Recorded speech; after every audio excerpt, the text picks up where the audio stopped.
Bienvenue à Littérature en direct avec moi, Léo de Marquès. Écrire la terreur rurale. Le folk horror connaît un regain d'intérêt aussi bien au cinéma qu'en littérature. Ce genre, où les traditions, les paysages ruraux et les croyances ancestrales se transforment en vecteurs d'angoisse, séduit de plus en plus d'auteurs et de lecteurs. Nous avons rencontré Kate Baum, auteure anglaise reconnue dans ce domaine avec son roman Land of Hope, pour comprendre comment il façonne ses récits et pourquoi ce courant trouve un tel écho aujourd'hui. Merci d'avoir accepté cette rencontre. Pour commencer, pourriez-vous expliquer à nos lecteurs ce qu'est exactement le folk horror ?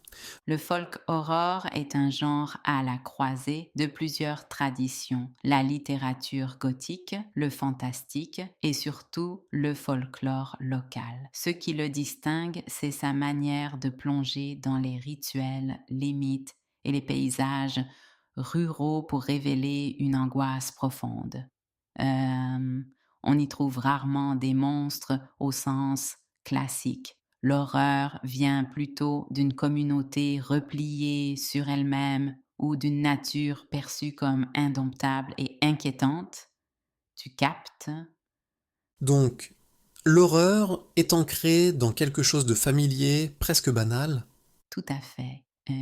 Ce qui est fascinant, c'est ce décalage entre le quotidien, une fête de village, une promenade en forêt, un champ de blé, et l'horreur qui se dévoile petit à petit. Est-ce qu'on pourrait dire que c'est un genre lent par rapport au thriller ou à l'horreur urbaine ? Dans le sens où le folk horror travaille surtout sur l'ambiance et la suggestion. Il s'agit d'une tension progressive, d'une atmosphère qui devient pesante jusqu'à ce que quelque chose se brise. On ne cherche pas forcément à faire sursauter le lecteur, mais à l'enfermer dans un malaise grandissant. Et vous, Kate, qu'est-ce qui vous attire personnellement dans ce genre ? D'abord, Hermum, le lien avec la terre et le passé. J'ai grandi dans une région rurale entourée de champs et de forêts. Et je me souviens de la façon dont les anciens parlaient des lieux. Telle clairière qu'il ne fallait pas traverser. Tel arbre qui portait malheur. Ces récits m'ont marqué. Le folk horror, pour moi, c'est un moyen de transformer cette mémoire en fiction. Ensuite, il y a la question de la communauté. J'aime explorer comment un groupe humain, soudé par des traditions, peut devenir oppressant, voire dangereux. Vous parlez beaucoup de tradition. Peut-on dire que le folk horror est aussi un commentaire social ?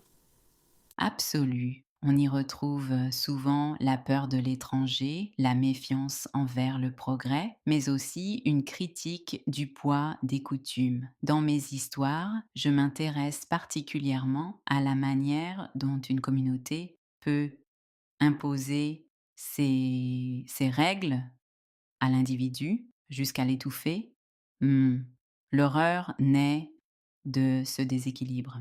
Faut-il se conformer au groupe ou risquer l'exclusion, voire pire? C'est intéressant, parce que cela rejoint aussi des thèmes très contemporains.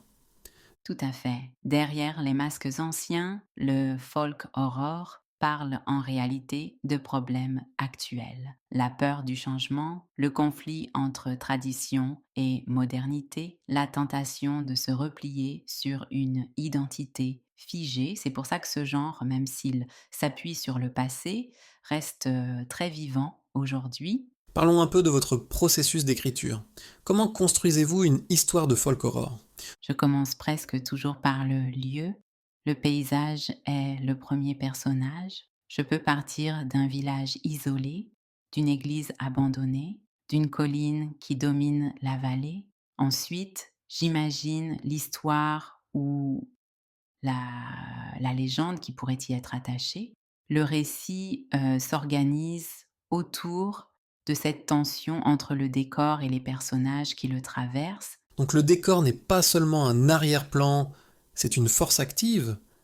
Exact. Dans le folk horror, le lieu agit comme une présence qui influence les choix des personnages. La forêt n'est pas simplement un décor, elle respire, elle observe, elle enferme. Le village n'est pas neutre, il porte une mémoire, il impose ses traditions. Et du point de vue de l'écriture, comment installez-vous la peur? Je privilégie la lenteur. Une scène peut sembler banale au départ, un repas de fête, une promenade au crépuscule, puis détail après détail, quelque chose déraille. Un silence trop lourd, une coutume qui paraît étrange, un regard hum, qui dure trop longtemps. Je m'inspire beaucoup de la façon dont les conteurs populaires savaient ménager l'attente. Le but est de créer un malaise diffus que le lecteur ne peut pas nommer tout de suite. Vous évoquez les contes. Pensez-vous que le folk horror est une forme moderne de conte? Oui, d'une certaine manière. Les contes populaires servaient souvent à transmettre des avertissements, à protéger la communauté en déguisant la morale sous forme de récits fantastiques. Le folk horror reprend ce principe, mais en l'assombrissant. Ce n'est plus un avertissement bienveillant, mais une angoisse. On y retrouve la même oralité, la même fonction de mémoire collective, mais détournée vers l'inquiétude. Dans vos textes, y a-t-il des thèmes récurrents qui vous obsèdent? 3, je crois 3. D'abord, la transmission, ce que l'on hérite sans l'avoir choisi et qui peut devenir un fardeau. Ensuite, le rituel, ce qu'on accomplit sans comprendre mais dont on ne peut pas se libérer. Enfin, la nature, non pas, comme décor romantique, mais comme force qui nous dépasse et nous rappelle notre fragilité. Vous parlez de rituels.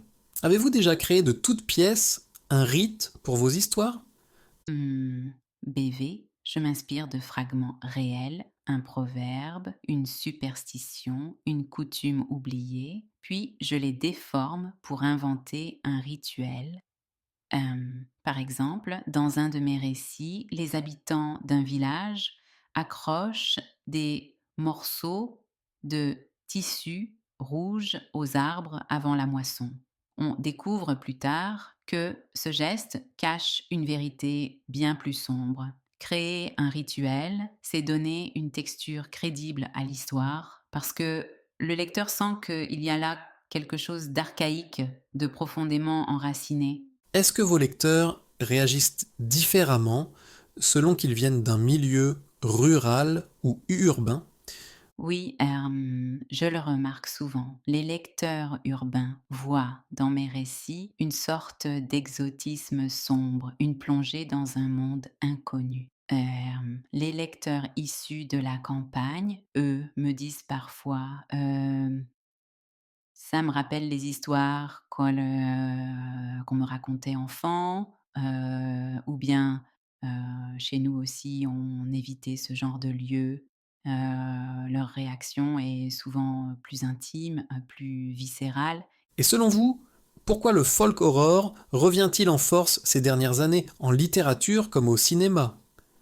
Je crois que c'est lié à notre époque. Nous vivons dans un monde, hyper connecté, où l'on croit tout savoir, mais où l'incertitude grandit.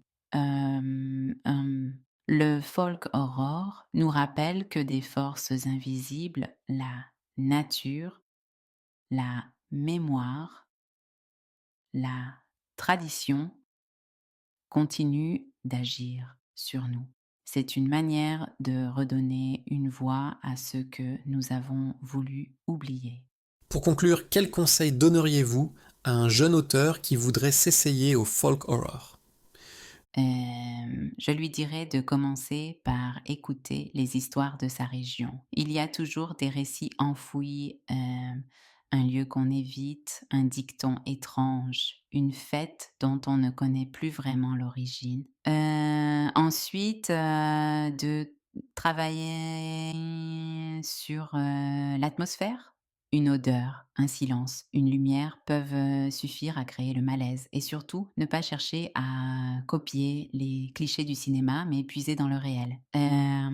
Car le folk horror n'est pas une fantaisie artificielle. C'est l'horreur qui sommeille dans le quotidien. Merci beaucoup Kate pour cet échange passionnant